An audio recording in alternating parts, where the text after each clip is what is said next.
Okay, morning everybody. It's great to be here to be talking about my area of interest, which is asthma in elite sport. And I'm going to be talking about some of the tests that we utilize in order to be able to detect this in the athletic population. So throughout the lecture, we're going to be talking about exactly what asthma is, and specifically the type of asthma that occurs, the type of bronchoconstriction that occurs following exercise, which is closely related. And we're going to be looking at some of the prevalences, not just within the athletic population, but globally, so we can compare those. And I'm also going to be looking at some specific challenges that we face regionally here in Qatar as well. So if we start off with, what is asthma? So I'm going to take you back 2,000 years to the first recorded definition of asthma. And this shows that through running or other exercises, if the breathing becomes difficult, then this can be defined as asthma. This was from Eratosthenes 2,000 years ago. Now I'm going to take you back just to 12 years ago, where we thought we had a better definition of asthma. And in this definition, it shows that asthma is a chronic inflammatory disorder of the airways, and many elements play a role in this, but one of the key responses is airway hyper-responsiveness, which means that the airways become narrow and the air can't pass through as easily. We've learned a lot about asthma in the past 12 or 13 years, and it means that we're now less able to define it. So with the most recent definition of 2 years ago, it shows that asthma is a heterogeneous disease, which means that there's no unifying pathologic mechanism for this response. And also importantly, this is only usually characterized by chronic inflammation, which means that you can exhibit with these responses without having this chronic underlying inflammation. We still rely heavily on symptoms, and the key factor for asthma is expiratory airflow limitation. So what we're talking about here are the lower airways. So if we look at this diagram here, we're interested in the small airways, the bronchioles. And these have a layer of smooth muscle around them, and when this is provoked sufficiently, it will contract. If it contracts too hard, this is airway hyperresponsiveness, and it limits the airflow going through these bronchioles getting to the alveoli, and it also limits the air getting back out of the alveoli for gas exchange. So if we look globally at the prevalence of asthma, we take the global population here as just 20 people. 360 million people worldwide have been categorized as having asthma, and that's just 5%. But the thing is with the global data is that we really have struggled to get a standardized prevalence. So a standardized definition of asthma is only really coming out of the more developed world, and we don't actually get a true prevalence from other parts of the world.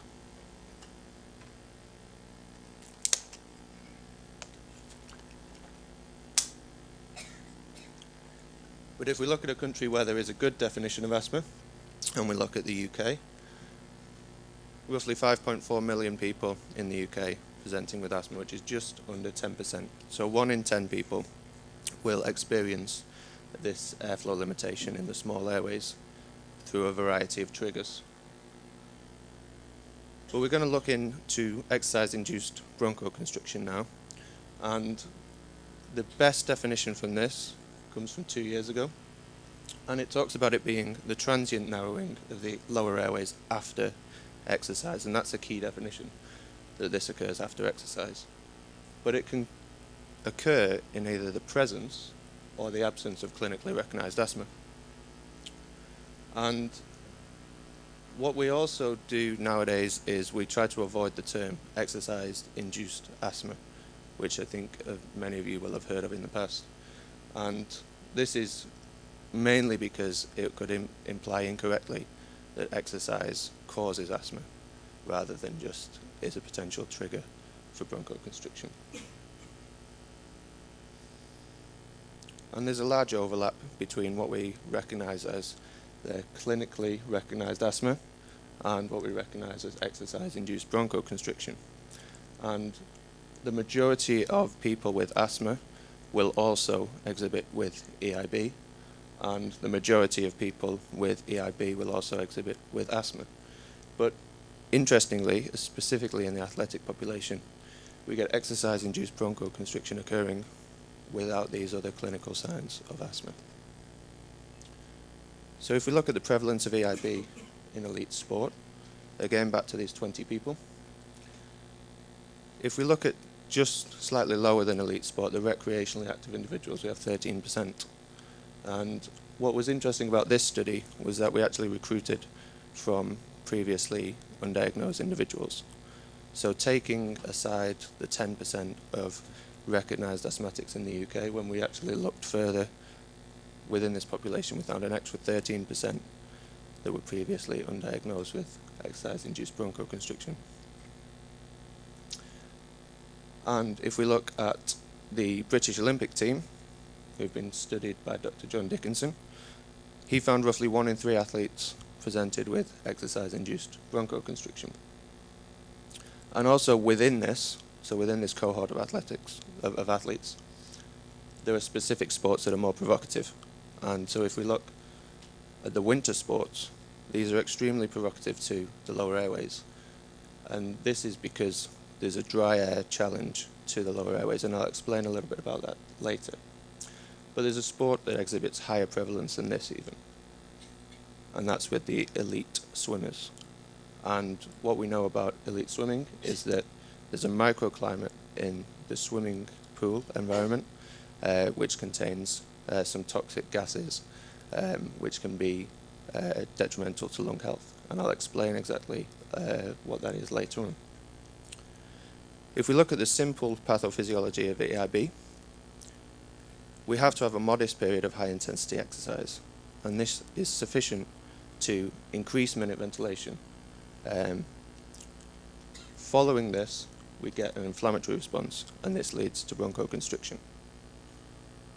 And this occurs mainly following the cessation of exercise. So when that exercise stimulus stops, airway hyper-responsiveness leads to this excessive bronchoconstriction. And this can last between 30 and 90 minutes if left untreated. I'm going to talk a little bit about the mechanisms behind this. So why does exercise trigger bronchoconstriction? So what's very important when we're breathing is to utilize the nasal cavity. And at high ventilatory demand, we have to switch away from this to mouth breathing. And this can occur from anything above 35 to 45 litres per minute, depending on the size of the individual. And if you think that most sports are going to have ventilation rates higher than this, then they're going to be breathing through the mouth predominantly. What is it that's so good about nasal breathing?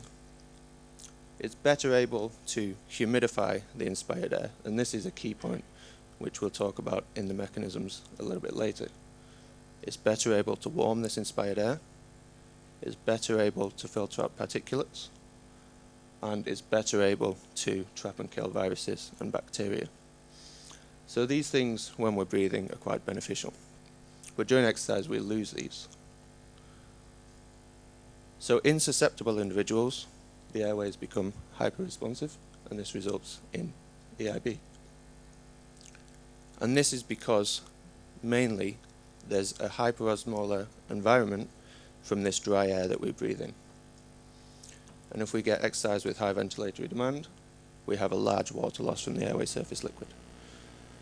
So if we think about exhaled breath condensate, that is the moisture that we lose every time we breathe out.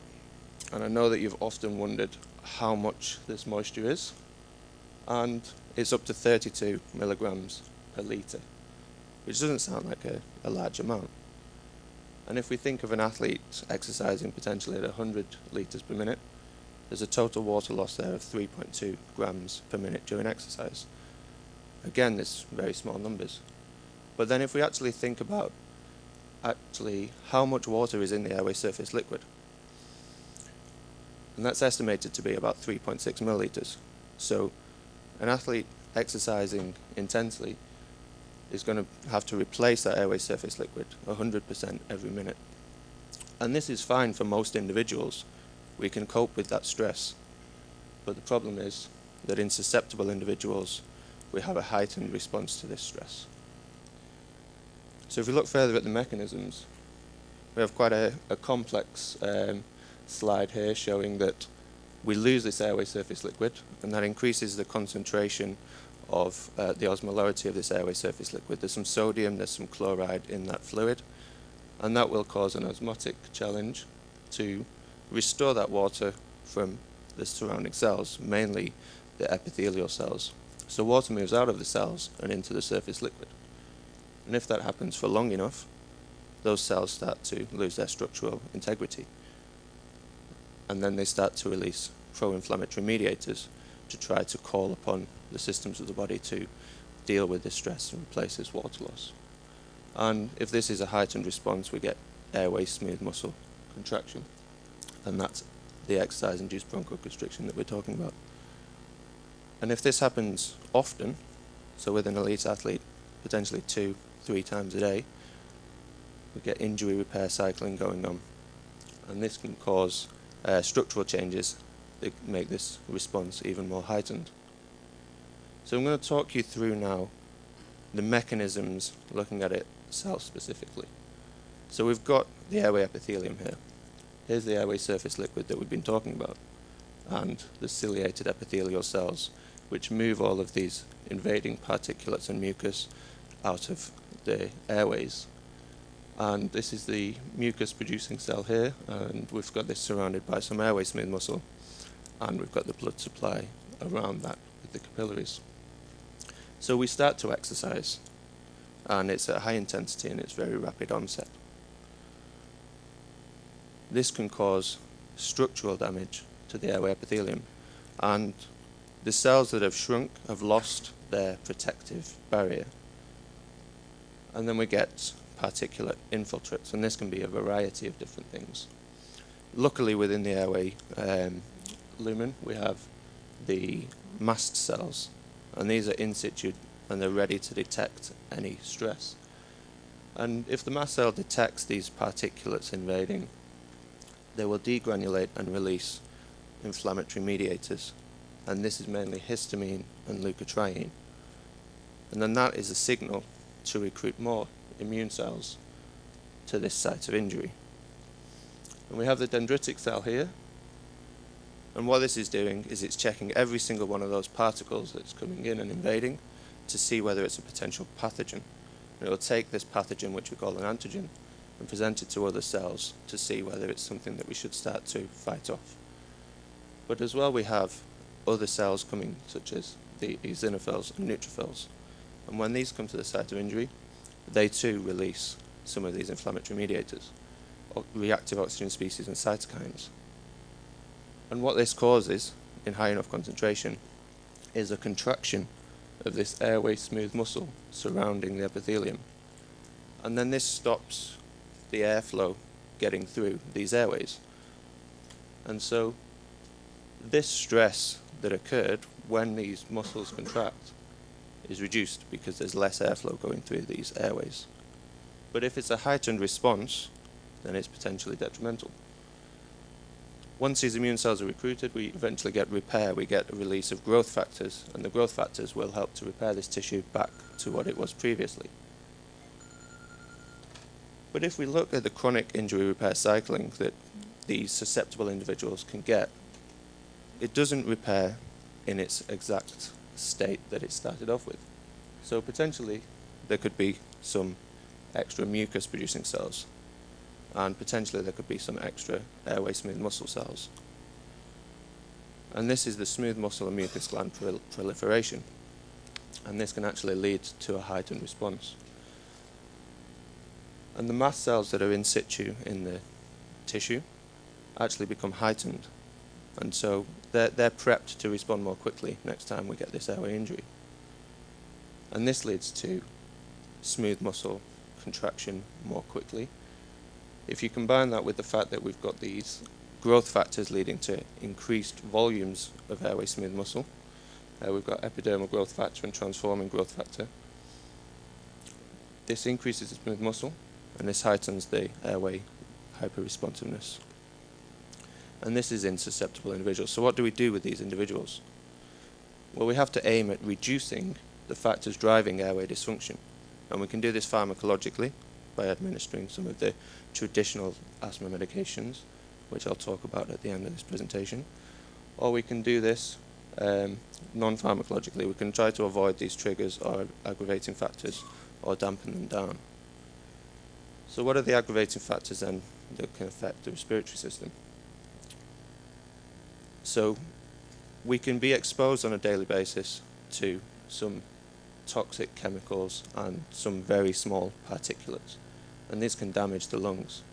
If we look at fossil fuels, and in particular in this instance diesel exhaust particles, these are very, very small particles, less than 2.5 microns in diameter. It makes them very dangerous to the body. And so why is it that these particles are so dangerous? Well, if we look at constant exposure to these, there was a research group in America that took a group of asthmatics and they defined them based upon whether they had low exposure or high exposure to diesel exhaust particles. And they found that with the high exposure group, there was increased incidence of severe asthma. And they attributed that to a particular cytokine that they identified, which was more damaging or more inflammatory than some of the others. And that was because of this particular particle.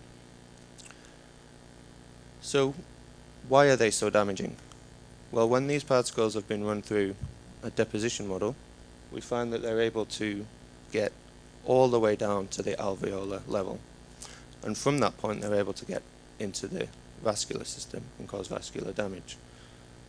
So we need to try to avoid these particles as much as possible. If we look at the acute effects, there was a research group in London, and what they took was a group of moderate asthmatics, compared them against controls, and had them exposed for 2 hours to these exhaust particles. And this was just 2 hours of walking on Oxford Street in central London. And what they found was a huge response in the moderate asthmatics compared to the controls. So in susceptible individuals, exposure to these particles is potentially more damaging than the normal healthy people. Other environmental influences, which we have, and specifically in this region, are this particulate matters coming from sand and dust. And we're more interested in the particles that come from sand and dust that we can't see. So these big sandstorms that come in have a large amount of this visible particulate matter, but they also kick up all of this potentially dangerous small particulate matter. And if we look here, this is the width of a human hair, the large grey circle, and we can see the size of these particles. And the ones that aren't visible are the ones that are more dangerous, more damaging. But these can stay in the air for a long period of time after the dust storm has disappeared. And if we look at areas of the world where this is particularly high, if we look at particulate matter 2.5, there's a large band where we can see these elevated levels. Unfortunately for Qatar, we're right in the middle of this band. So that means that potentially there's going to be large exposure. So where is it coming from? If we look at the origins of these particles, specifically in the Middle East, we can see that over 50% of these particles are naturally occurring. And they come from soil, dust, and sea salt. So it's particularly hard to avoid. If we look at other environments that could be damaging, we talked earlier about winter sports. And if we exercise in the cold, that means that the air is always dry. So cold air equals dry air. So what effect does this have on the respiratory system?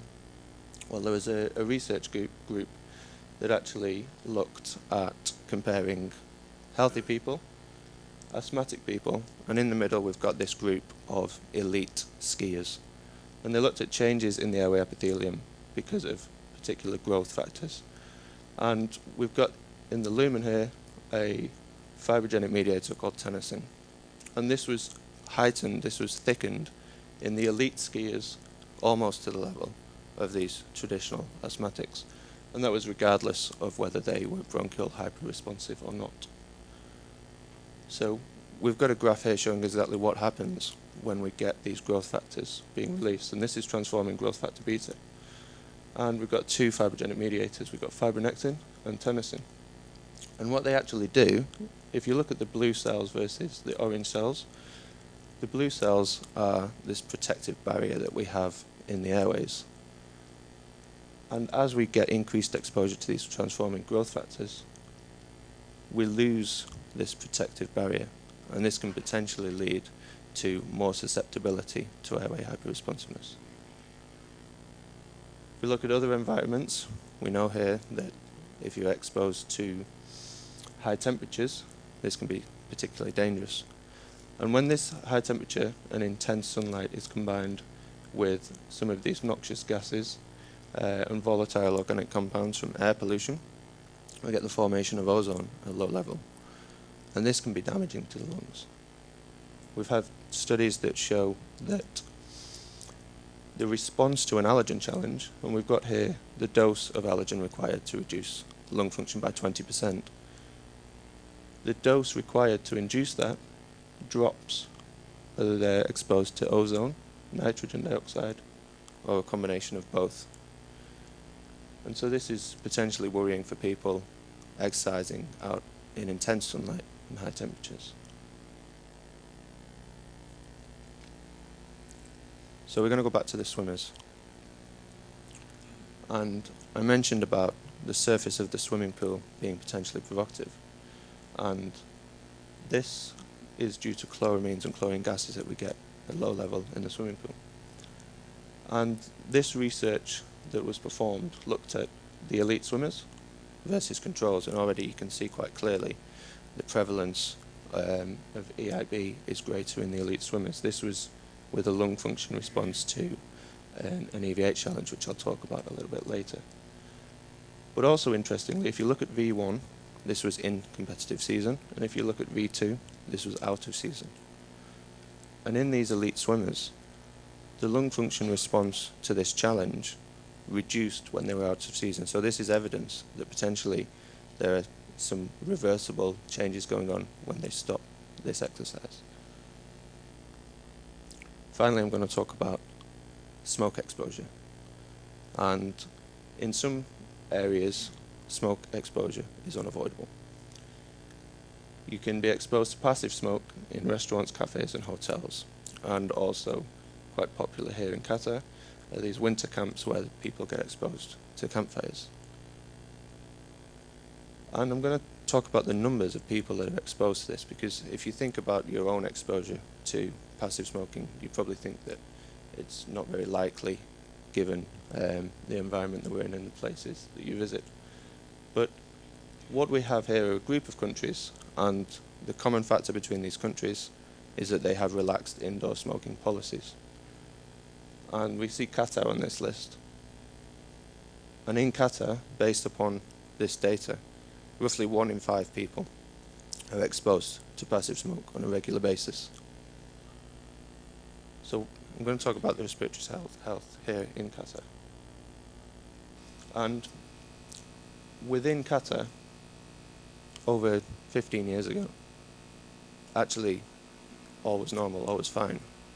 And the results from this study showed that hospitalization rates and mortality rate was very low with these potential asthma visits. But then more recently, the data has shown that this is on an upward trend, and actually respiratory visits are increasing. And if you look at this graph from the Qatar Health Report, 70% increase on a yearly basis. And this could be either due to an increased exposure, or more likely increased recognition of these respiratory issues. We're going to go back to the particulate matter. And we can see again here that there was a study performed looking at the risk factor of exposure to particulate matter in terms of early mortalities. And again, we've got this band of the Middle East and North Africa, as well as India and China, where early mortality due to particulate matter exposure was increased. And interestingly about this, it's not just respiratory issues that are a problem, it's cardiovascular issues. Because I mentioned that these particles are so small that they can actually get to the alveoli and into the bloodstream and cause vascular damage. And so ischemic heart disease was one of the largest contributing factors to exposure to this for early mortality. If we look at the environment here, I'm going to talk a little bit about relative humidity and how this affects the particulate matter in the atmosphere.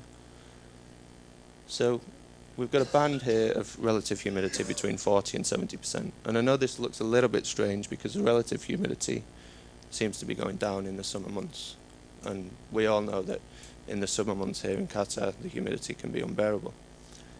But there is a curvilinear relationship between humidity and temperature. So if we actually plot the moisture level in the air at these times, we can see that it actually is heightened in the summer months.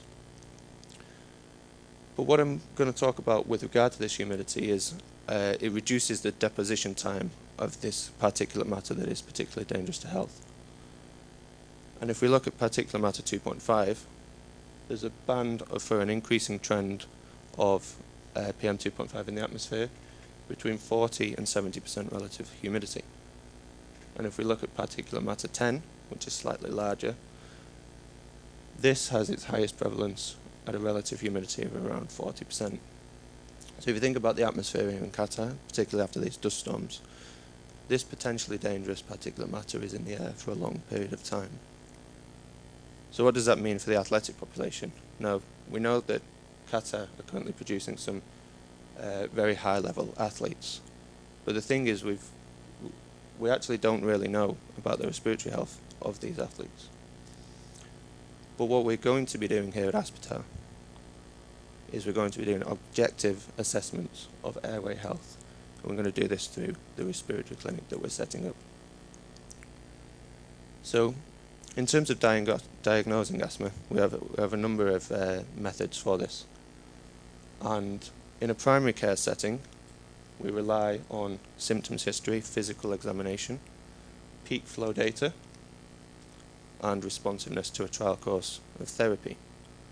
For the general population, this seems to work, but this doesn't work for the athletic population, where the main trigger, specifically when we're looking at exercise-induced bronchoconstriction, is exercise. So we can't really take measures at rest and see and detect whether there's going to be a problem. So we have other techniques, more specialist techniques, such as spirometry, reversibility, and bronchoprovocation. So if we think about the actual effects of exercise on bronchoconstriction, well, obviously there has to be that stimulus for us to be able to detect it. And if you actually ask an athlete about respiratory symptoms, they tend to be very bad at recalling what respiratory symptoms they actually experience. And this could be because they are so used to experiencing these, they just attribute it to be a normal part of training. So what we do is we get a really good measure of lung function, and then we provoke the respiratory system, and then we see, and we do it in a similar manner to exercise. We either use exercise or a surrogate, and we see what changes develop. So when we look at spirometry, we've got the expiratory maximal flow here, and we've got the inspiratory flow. So we get them to breathe out as hard and as fast as possible, and then breathe in as hard and as fast as possible. And we're interested in the first second of that breath, and we're interested in the total capacity of that breath. And we can actually use these numbers to detect whether there is any obstruction. The green line here is a healthy individual, and if you notice, there's a straight line. That's because airflow is inversely proportional to volume. So as the volume of the lung decreases, airflow decreases proportionately, and we get this straight line. But when obstruction is present, we lose this straight line and it becomes concave in its shape. And the amount that we breathe out in the first second is reduced.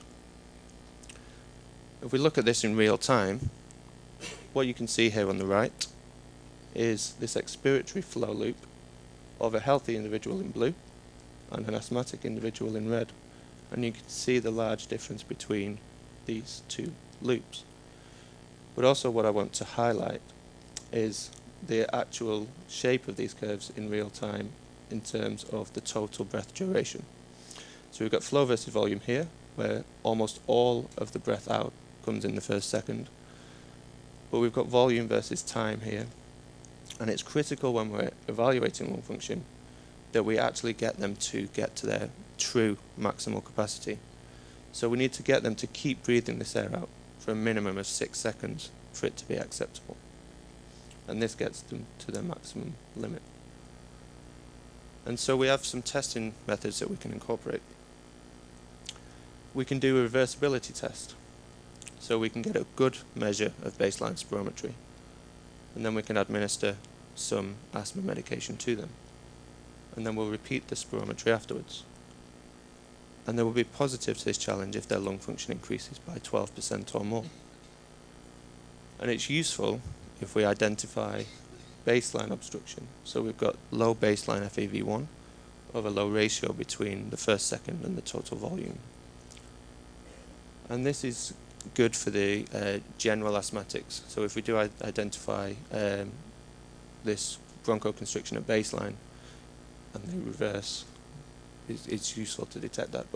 But athletes are generally healthy at baseline, and they only get this exercise-induced bronchoconstriction after we provoke them. So we can do that in a controlled manner using a bronchoprovocation challenge. We have types of challenge that we can use. We can either directly impact the airway smooth muscle and send a signal to it to contract, or we can do it indirectly and we can generate an inflammatory environment, and we wait then for the airway smooth muscle to react to that and contract. And the direct test is quite sensitive, because if they're negative to a direct test, we can rule them out as having airway hyper-responsiveness. And the indirect test is quite specific.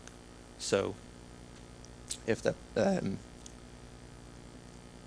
positive to the indirect challenge, we can rule it in. But if they're negative to the indirect challenge, we can't necessarily rule out that they're going to get airway hyper-responsiveness with other stimulus. So first of all, we can get them to exercise. And this is an ungraded challenge, and it's indirect provocation. And we just get them to run at high intensity or run cycle for 6 minutes. Okay, and we'll then re-examine spirometry at set intervals after this, so 3, 5, 7, 10, 15 and 20 minutes. And we accept a positive challenge if lung function drops by 10% on 2 consecutive occasions. And this is high specificity because it's replicating their exact mechanism to trigger that. We can use a methacholine challenge, which is the direct provocation, which is going to trigger that airway smooth muscle. And this is useful as well because it's a graded challenge, which means we get these stepwise increments in the concentration of methacholine they're exposed to. And we can record the provocative concentration that results in a 20% drop in FEV1.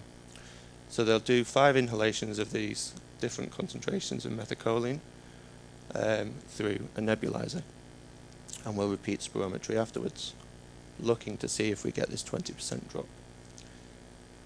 As I mentioned, it will be sensitive and highlight the muscle reactivity, but it doesn't tell us what conditions this is going to occur in. We can do mannitol challenge, which is useful because it's also a graded challenge. We get a stepwise increase in concentration, but it's also specific because it's this osmotic challenge to the airways. And we'll repeat spirometry after these increasing doses and record the provocative dose that results in a 15% drop in lung function.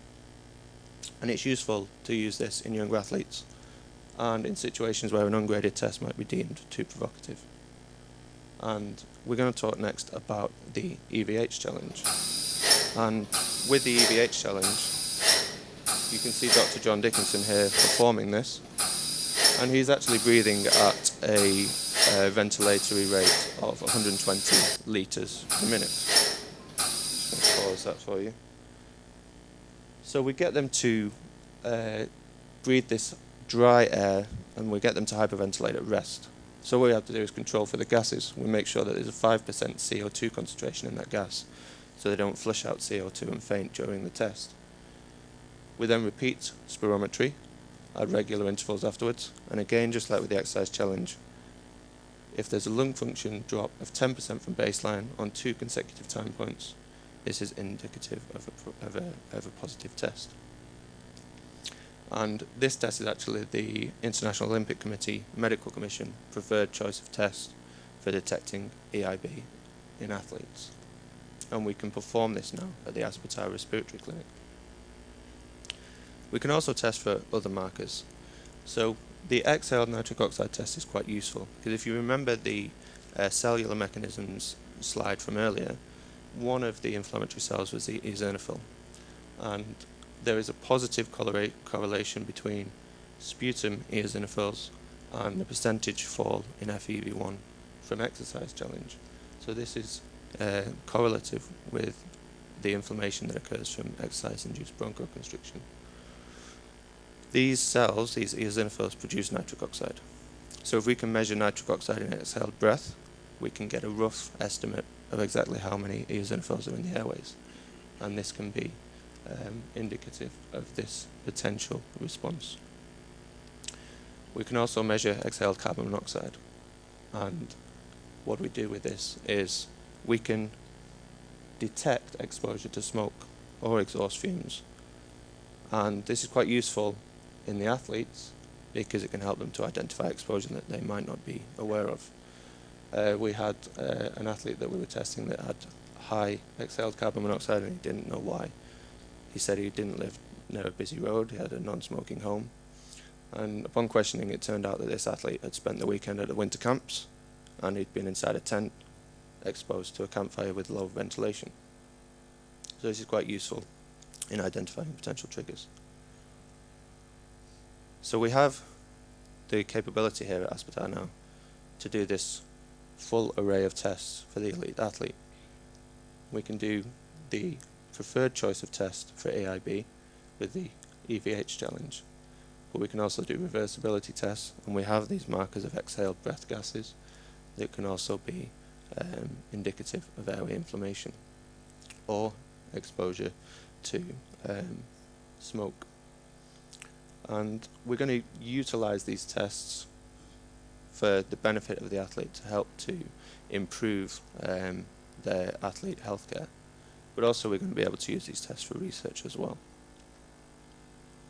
So the athlete presents to Aspetar, and they can either be presenting with symptoms to the physician or they can be attending screening, and we can get a good measure of their baseline spirometry, and based upon this measure we can then refer them onto a dilator challenge, airway reversibility, or a provocation challenge such as EVH. And if the baseline lung function is low, we'll prefer the dilator challenge, and if they have a positive response for that, we can confirm an asthma diagnosis, and this would be a clinical asthma diagnosis because they have obstructed lung function at baseline. Or if their lung function is normal, we can do the provocation and see whether lung function reduces because of this. And this can, if they're positive, can support the diagnosis of exercise-induced bronchoconstriction. So that means we can then start them on the course of treatment. And we will then reassess after around about 4 weeks to see whether the treatment is effective, and then this will confirm the initial diagnosis. So these medications that we'll put them on, we've got short-acting beta-2 agonists, and we don't really need to know exactly the mechanisms of what happens here, but they will connect to a beta-2 receptor on airway smooth muscle. Downstream of that, what it causes is inhibition of the muscular contraction. So these muscles relax, airway flow is restored. And so these are the go-to therapy for relieving the symptoms, but we also want to prevent the symptoms as well. So we can go to inhaled corticosteroids and reduce inflammation through inhibition of this inflammatory pathway, and this can decrease the severity of the bronchoconstriction. And studies have actually assessed this, and they've shown that the corticosteroids can reduce the response to EVH challenge by up to 70%. If their baseline asthma, or if their EIB is more severe, we can consider the long-acting beta-2 agonist. And this can inhibit the smooth muscle contraction for a longer period of time and decrease the likelihood of airway hyper-responsiveness. Or we can look at a montelukast, which will inhibit leukotrienes. And these are the inflammatory mediators released by the mast cells, and these can lead to bronchoconstriction.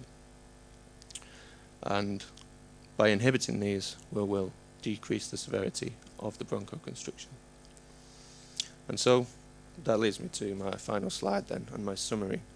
So we've discussed that the mechanisms of asthma are very distinct, and what we're interested in with the athletic population is just specifically exercise-induced bronchoconstriction.